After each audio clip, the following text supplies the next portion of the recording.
Mi más sincera bienvenida, querida o querido escuchante.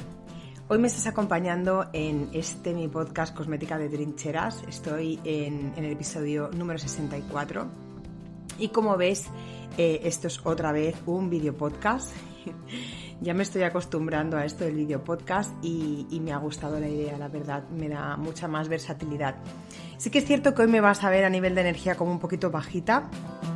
Y el caso es que, bueno, estoy un poquito recluida en casa, me encuentro bastante mal desde hace un par de días y fíjate que hoy hasta mi entorno ha cambiado porque estoy en la habitación de mi hija y la verdad es que durante el día, muchas veces como yo teletrabajo, pues me da por meterme en esta habitación porque no te sé explicar por qué, me aporta como mucha calma, mucha paz, es como el rincón de la casa en el que me siento mejor y aprovecho que ella no está, pues para ocuparle un poquito el espacio. Si es la primera vez que aterrizas en mi podcast, tengo que decirte que este espacio es un espacio en el que voy a explicarte un poquito de vez en cuando, bueno, últimamente casi siempre, algunas de mis andaduras por el planeta Tierra.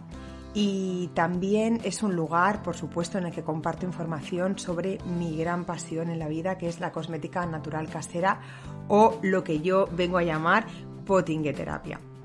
En el capítulo anterior te estuve hablando por primera vez de mí. Lo hice de una forma súper íntima, que es algo pues, que es inusual en este podcast. Sí que es cierto pues, que te explico alguna anécdota que me ha ocurrido, etcétera, etcétera, pero sí que te estaba hablando de quién soy yo. Y por si no escuchaste el episodio 63, pues te contaba un poquito pues, de dónde vengo, cómo era mi familia, de qué forma me crié y también los bandazos que fui dando a lo largo de mi vida a nivel tanto formativo como profesional hasta encauzarme por fin en esto que estoy haciendo ahora, que es mi profesión, que es la docencia de cosmética natural. Te hablaba también un poquito de cómo formé una familia, la familia que he formado y con la que convivo, y de cómo, sin darme cuenta, pues habían ido pasando los años y yo tenía siempre esta sensación, no sé si te ha ocurrido alguna vez, de haberme subido a esta especie de rueda de hámster, la carrera de la rata que le llaman a algunas personas, donde no paraba de correr, me sentía agotada, me sentía enclaustrada entre mi trabajo, mi familia, mi casa, todas mis responsabilidades. Y al final pues me encontré pues en esta especie de callejón sin salida, ¿no? Muy especialmente a nivel laboral. Hoy voy a contarte algo más sobre mi yo pasado, mi Esther de hace pues 13, 14 años. Es una segunda parte de mi vida en la que posiblemente te voy a contar cosas que resuenen contigo. No sé si lo que te estoy explicando ahora te va a servir de algo o no, pero me he dicho con este episodio que al menos cuando una comparte sus experiencias buenas, si son buenas, pues pueden llegar a producir cierta inspiración en algunas personas y cuando estas experiencias no son tan agradables, probablemente las personas que ahora me estén escuchando y que estén pasando por lo mismo, por la misma situación, pues de algún modo se sientan más acompañadas escuchándome, ¿no?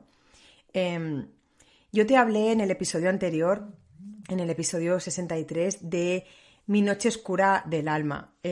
Para las personas espirituales, y yo tengo que decirte que me confieso, hoy en día puedo decir que me confieso una persona espiritual, pues la noche oscura del alma es una metáfora que se utiliza para describir un periodo de la vida de la persona que está marcado por el desamparo, la crudeza máxima, la soledad y la desolación absoluta, ¿no? Seguro que te suena de lo que te hablo, seas o no una persona espiritual, te está resonando, ¿no? Ya sabes a qué me refiero con la noche oscura del alma. Pues mi noche oscura del alma no duró una noche, sino que duró prácticamente todo el año 2011, enterito, desde enero hasta diciembre. Para mí fue un año a partes iguales, tanto desgarrador como transformador. Lo que pasa que de esto me di cuenta un poquito más tarde. Por aquellos entonces, en 2011, yo me encontraba haciendo unas oposiciones, sí, yo he sido opositora, para la Generalitat de Cataluña. Llevaba, de hecho, 2 años ya preparándomelas y, a decir verdad, te voy a confesar, no es que me entusiasmaran, pero me dejé llevar por mis ganas de querer cambiar de vida, de trabajo. me había animado a perseguir un poquito este sueño que tenemos, sobre todo aquí en mi país, de la estabilidad, ¿no? Porque pensaba que así, con mi estabilidad laboral, pues mi personalidad inquieta e inestable que siempre he tenido, pues también se acabaría acallaría un poquito estas voces que realmente me perturbaban mucho, ¿no? Además, me había quedado embarazada.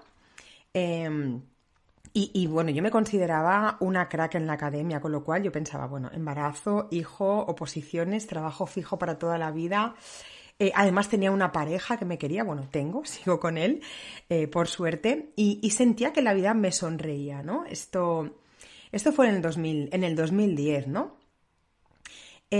Antes de mi noche oscura, por supuesto. Me decía, yo creo que equivocadamente, me decía a mí misma que pronto iba a culminar como mi felicidad encontrando este trabajo tan ansiado, o no, o quizás no pensaba que era ansiado, pero no era lo que me convenía más. Era un trabajo que al final pues iba a ganar poco más de 1.000 euros al mes, y aquí pues la verdad que en España no es demasiado dinero. Iba a estar en la administración, de la que a mí no me iban a echar allí ni con agua hirviendo, ¿no? A menos eso me iba diciendo yo, ¿no? Mi trabajo pues podía orientarse mucho más hacia la comunidad, en lugar de trabajar pues para una multinacional americana, que era donde estaba trabajando en aquellos entonces, ¿no? Y bueno, este era otro de los argumentos que yo me ofrecía a mí misma para motivarme a estudiar y a luchar por un puesto fijo de funcionaria en la administración. Yo ya hacía muchos años que no me sentía bien en mi trabajo. Sentía que me había equivocado de rumbo. No encontraba en absoluto mi ikigai. No sé si sabes qué significa este término. Mi propósito en la vida, ¿no? Yo sentía que tenía que ofrecer algo ahí fuera que todavía no sabía muy bien lo que era, pero que no era precisamente a los clientes de mi empresa a quien tenía que ofrecer eso, ¿no? Eso que no sabía ni lo que era por aquellos entonces. Era una especie de voz interna que me perseguía a crear algo. Yo pensé que trabajando en la función pública, pues podría tener un poquito más de tiempo libre por las tardes. Quién sabe si con el tiempo podría tomarme una excedencia, que era mucho más fácil de pedir, ¿no? Cuando uno trabaja en la función pública que en el sector privado. Y a lo mejor esta excedencia me permitiese parar y quizás poder tomarme el tiempo de escuchar esa voz interior que me diría realmente lo que necesitaba hacer y qué era lo que quería y lo que tenía que hacer, a lo que yo había venido a este mundo, ¿no? Así que llegaron las primeras pruebas de la oposición y bueno, el primer examen fue un exitazo. Saqué un 9, que fue la nota más alta de mi clase, de todas las alumnas que estamos apuntadas, alumnas y alumnos, a la Academia de Preparación de Oposición. Yo había sacado la nota más alta y creo, no sé si decirte de todas las clases, que yo creo que era la nota más alta de la Academia. Y aún faltaba una prueba más, que era el caso práctico, que tendríamos que hacer semanas más tarde. Yo en aquellos entonces me encontraba ya de baja laboral, estaba de 8 meses de embarazo, estaba preparando ya mi casa, acondicionándola un poquito pues para la llegada del bebé. Ya sabes de qué te hablo, si has estado embarazada, has tenido bebés, pues un poquito redecorando no solamente su futura habitación, sino pues también el resto de la casa, el comedor, por ejemplo. Antes siempre mi casa y los lugares en los que había vivido sola o en pareja pues tenían un aire bohemio, un poco hippie, desenfadado, un poco soñador, ¿no? Juvenil. Pero no sé, yo sentía que iba a comenzar una nueva etapa de mi vida y por esa razón me apetecía pues que mi casa en esos momentos fuese como más sobria, tuviese un estilo pues como mucho más templado, ¿no? Y más tranquilo. Así que cambié los colores de las paredes, que pues los tenía de color verde, color rojo, bueno, de todo, menos blanco. Pues los cambié por colores más crudos, ¿no? Como más calmados y más solemnes. Era algo que realmente me apetecía mucho hacer. En realidad, ahora que lo pienso con cierta distancia y en el tiempo que ha pasado, pues yo creo que en ese momento empecé a acaparme sin darme cuenta más y más. Acapar un poquito este espíritu creativo que siempre me ha acompañado. Lo que pasa es que yo todavía no lo sabía. Bueno, pues sigo un poquito explicándote cómo estaba mi vida en aquellos entonces. Fue en octubre del 2010, recuerdo que mi año chungo fue en 2011, pero ya en octubre del 2010 recibí la noticia de que mi madre tenía una neoplasia gástrica. Vaya, un cáncer de estómago. De hecho, era el mismo tipo de cáncer del que sus abuelos y su tía habían fallecido. Pero bueno, yo me decía que mi madre era joven, que las cosas a nivel médico pues habían cambiado mucho, habían habido muchos avances y además estaba en Barcelona, era uno de los mejores hospitales del país. Bueno, para ella me decía yo, que las cosas iban a ser muy distintas. Así que, bueno, el palo fue muy grande. Yo estaba en avanzado estado de embarazo cuando en mi mente comenzó a correr la idea. Era una especie de sombra negra muy molesta que se iba paseando como Pedro por su casa y que me iba avisando de que quizás mi madre fuese a morir. Por aquellos entonces, con mi barrigota de 8 meses, un día esta sombra negra me provocó mi primer ataque de pánico. Yo en aquel momento no tenía ni idea de lo que era un ataque de pánico, pero ya te digo que hubo hasta ambulancia. Lo único que me ocurrió era que de repente la pena, la tristeza se agudizó tanto que sentía que me faltaba el aire, hiperventilé, tenía náuseas, todo se oscurecía a mi alrededor y realmente sentía que podría estar muriéndome. Era yo la que me estaba muriendo, no mi madre. Era sensación de muerte y por eso me asusté tantísimo, ¿no? Pensé que que no sabía lo que me estaba ocurriendo realmente. Bien, poco después de la operación de mi madre, de esta neoplasia, hice mi segunda y última prueba para las oposiciones. Yo, a pesar de toda la inquietud que sentía con el estado de salud de mi madre, me aferré a mi futuro bebé y a las oposiciones como si fuesen mis tablas de salvación. Tablas de salvación ante el dolor que me causaba ver a mi madre en aquel estado. De hecho, yo hasta conseguía estudiar y todo, es decir, me concentraba muchísimo porque estaba haciendo... Para mí era como una meditación, ¿no? Estudiar era una forma de abstraerme del dolor tan profundo que sentía. Y de hecho dio resultados porque la prueba me salió de maravilla. Cuando hice el examen, contesté a todas las preguntas sin problema. Bueno, o sea, yo me fue de 10, súper bien. Salí aquel día, recuerdo que era noviembre o diciembre, sí. Súper satisfecha del examen y me fui a celebrarlo con mi pareja y mis amigos, fuimos a comer y bueno, yo me iba diciendo ya en el coche, camino de regreso a mi casa, que yo iba a tener una plaza en la administración, seguro que la vida, que todo el esfuerzo que había realizado estaba dando sus frutos y que además tenía una muy buena puntuación que me permitiría pasar incluso por delante de muchos interinos. Pero justo en el momento de la celebración me di cuenta, me vino como un flash a la cabeza y me di cuenta de que había cometido un error. Pero un error de los gordos, enormes, o sea, un error colosal. De hecho, fue un error que me había costado los 2 años de estudio que había dedicado a aquellas oposiciones.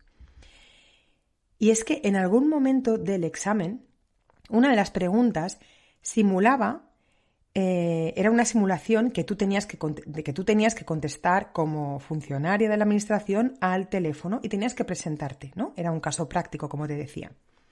¿Y qué fue lo que puse yo? Pues puse mi nombre y mi apellido. Sí. Hola, buenos días, la atiende Esther Valero. Y amigo, este fue mi gran error. En un examen oficial no podía aparecer ningún dato que te identificase. Así que respiré, iré de todo. Intenté calmarme. Pensé, no pasa nada, me dije en aquel momento, todo va a salir bien, simplemente es un error de comprensión, es un error que ha podido cometer cualquiera porque te lo están preguntando dentro del mismo examen, ¿no? Además estaba embarazada, yo sabía Yo ya sabía lo que era un ataque de pánico y realmente no quería volver a tener otro. A lo largo de mi vida he tenido unos cuantos, pero ya te hablaré de ellos en otros episodios. Nada más llegar a mi casa, lo primero que hice después de esa celebración, un poco amarga, porque es verdad que me aparecía esta sombra todo el rato en mi cabeza de ¿qué has hecho? ¿Qué has hecho? Pues nada más llegar a casa me puse a mirar el foro de opositores y abrí un hilo sobre aquella cuestión que me había ocurrido, ¿no? Y ante mi hilo resulta que muchísima gente comenzó a contestarme diciendo que había caído exactamente en la misma trampa que yo, que se habían identificado ante la pregunta con su nombre y apellido reales. Bah, yo pensé, no pasa nada. ¿Qué va a pasar? Si tanta gente ha hecho lo mismo que yo, pues es lo normal. Yo he contestado pues como ha contestado la mayoría, ¿no? Pero sí que pasó, sí. Un grupo de opositores y opositoras denunció lo que había ocurrido porque vieron este hilo en el foro y alegaron que nosotros habíamos cometido una infracción en el examen, porque ahí nos habíamos identificado, bla, bla, bla. Bueno, yo seguía pensando, no van a poder tumbar a tanta gente, imposible, somos como 300 personas, o sea, imposible, ¿no? Y bueno, además quedaban algunos meses antes de ver las correcciones y yo decidí pues simplemente concentrarme en tener un parto seguro, en tener a mi bebé, porque ahora ya tenía 2 sombras revoloteando. Tenía a mi madre enferma, muy, muy enferma, y unas oposiciones que podían irse al garete.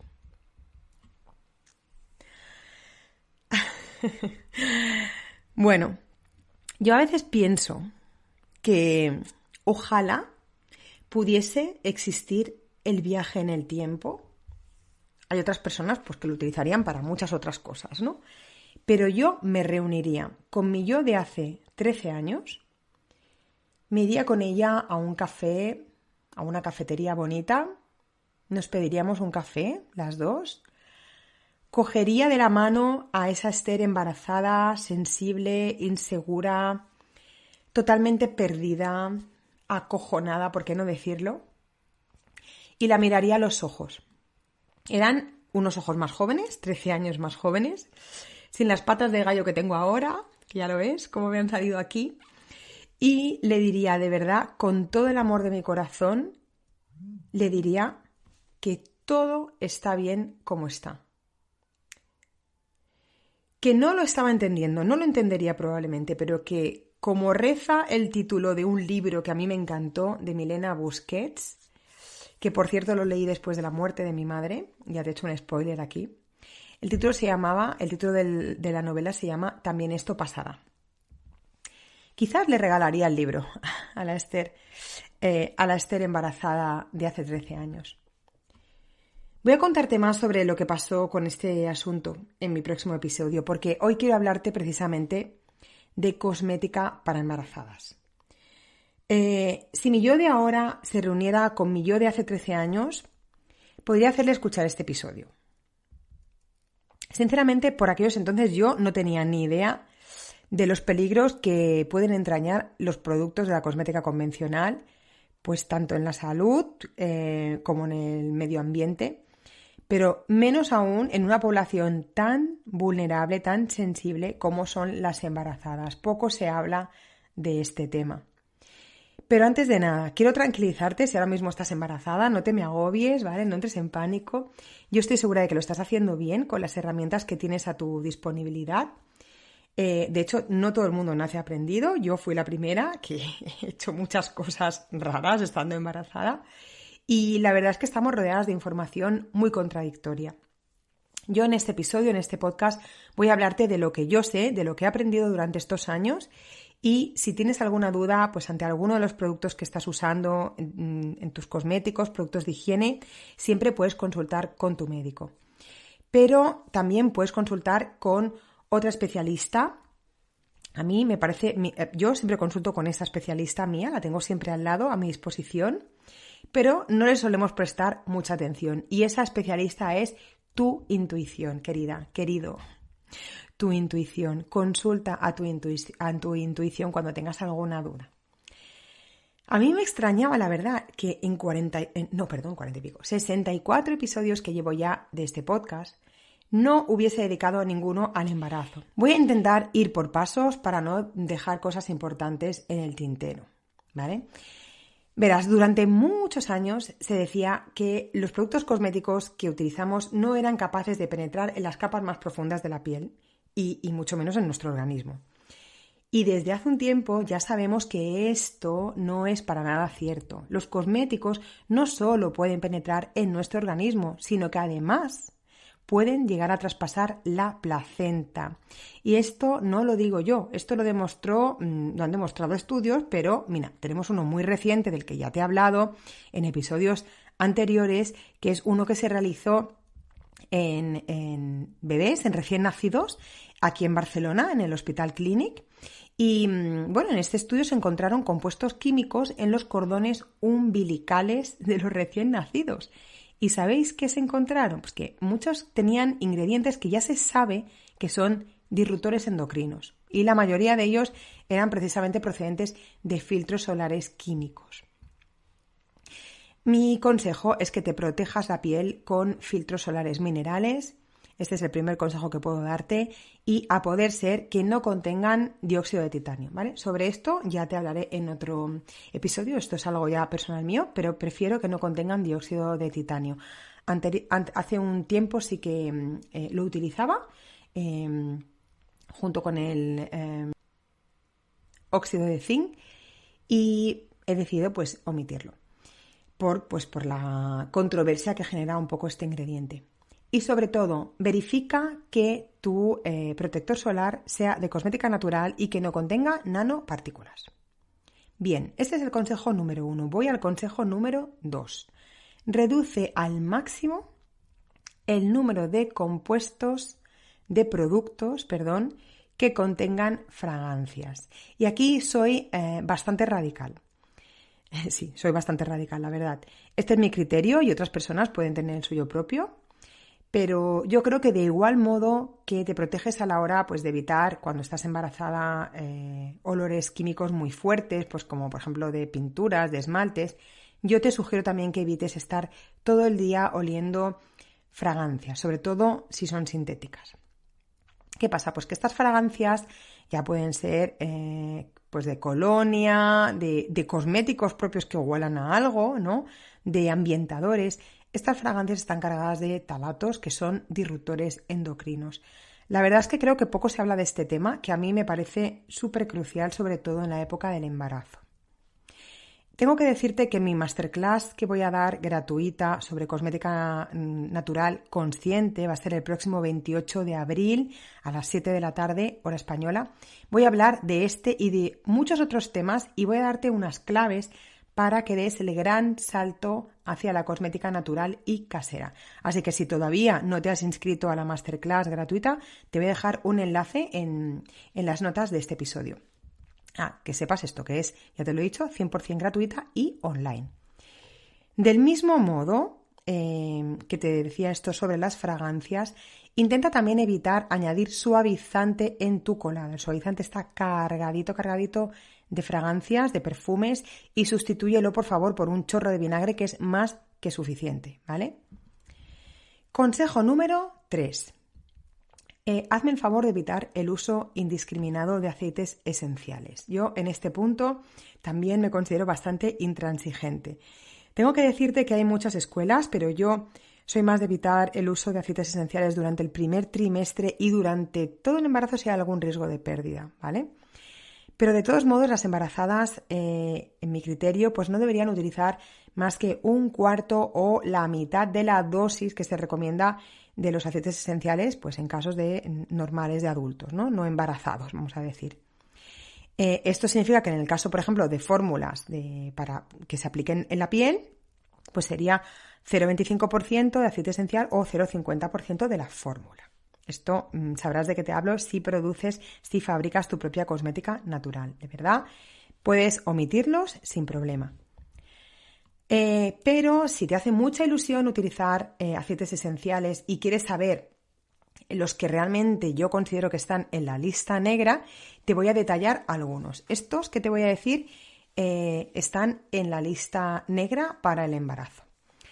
La albahaca, el cedro, la canela, la salvia, clavo, cilantro, hinojo, hisopo, jazmín, enebro, limoncillo, mejorana, orégano, mirra, perejil, poleo, menta, jara, romero, salvia y tomillo. Creo que salvia lo he repetido ya una vez, ¿verdad? Sí, lo he repetido.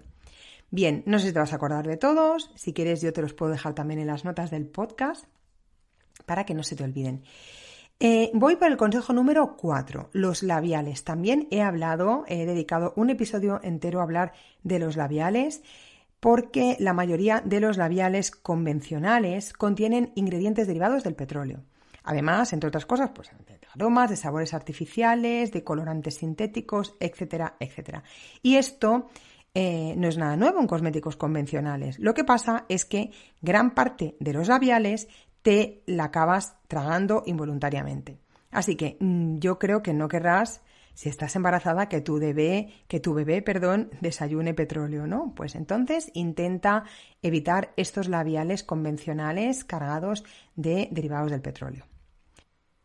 Por ejemplo, sin ir más lejos, muchos de estos labiales contienen ceras minerales y bueno, cuando te digo labiales te hablo de bálsamos labiales y también de pintalabios, por supuesto, que contienen estas impurezas tóxicas que se han demostrado carcinógenas. Es por esto por lo que deberías evitarlo.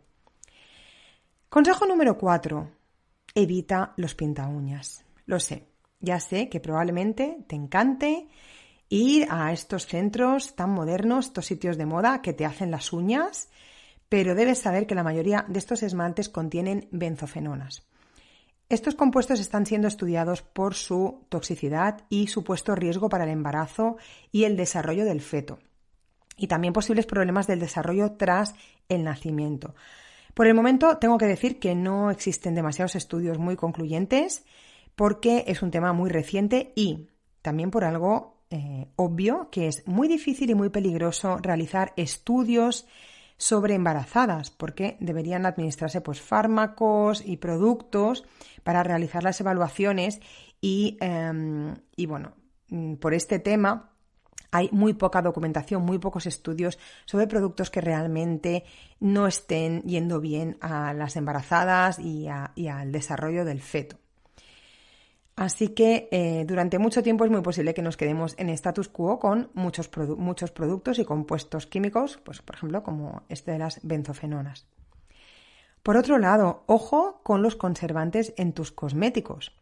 Por supuesto, yo comenzaría a evitar los parabenos, por supuesto, porque son disruptores endocrinos, pero también puedes evitar otros conservantes que están siendo muy controvertidos, como el fenoxietanol. Todo lo que veas ahí con fenoxietanol, fuera. No sé por qué consejo voy ya, me parece que voy por el 4, por el 5, por el 6, por el 7. El consejo número 7 es el tinte para el cabello. Y aquí sí que te vas a encontrar con información de todo tipo. Como te decía anteriormente, si bien es cierto que no hay evidencias de efectos teratogénicos, esto significa pues malformaciones en el feto por el uso de estas sustancias, pues ya te he comentado que realizar estudios con mujeres embarazadas es súper difícil y súper arriesgado. Pero sí que puedo decirte que muchos tintes químicos se componen de sustancias que son muy nocivas, como por ejemplo el acetato de plomo o el amoníaco. Por ello, es muy recomendable que optes por tintes naturales durante tu embarazo o que compres un tinte y que te cerciores de que no contiene pues, ni acetato de plomo o amoníaco. En el mercado cada vez hay más tintes naturales, porque sí que tenemos un poco la idea de que solamente estaba la henna de color rojo, pero cada vez los hacen pues con más variación de colores. Eso sí, verifica de verdad que no contenga acetato de plomo y amoníaco, porque muchas veces estos tintes se hacen pasar por naturales cuando no lo son. Bien, voy a hablarte ahora de algunos activos para el embarazo, para el cuidado del cutis. He contrastado mi conocimiento con algunas informaciones que he encontrado en un artículo del Colegio Estadounidense de Obstetras y Ginecólogos. Puedo decirte que si tu piel es grasa y estás acostumbrada a utilizar ácido salicílico, puedes hacerlo en pequeñas cantidades como exfoliante. Según dice el Colegio Estadounidense de Obstetras y Ginecólogos, no tendrías ningún riesgo, pero siempre, si tienes alguna duda, por favor, consúltalo con tu médico. Si por el contrario tu piel es seca, puedes usar ácido glicólico y también puedes hacerlo en pequeñas cantidades, ¿vale? Tampoco nos pasemos. Estás embarazada, ¿vale? No te pases. A nivel despigmentante, opta por productos que contengan un mínimo de 5% de niacinamida y también vitamina C. Van a ser tus despigmentantes de confianza durante el embarazo. Si tienes rosácea y estás utilizando ácido acelaico, que es fantástico para la rosácea y también para el acné y mejora muchísimo las imperfecciones, pues puedes seguir utilizándolo.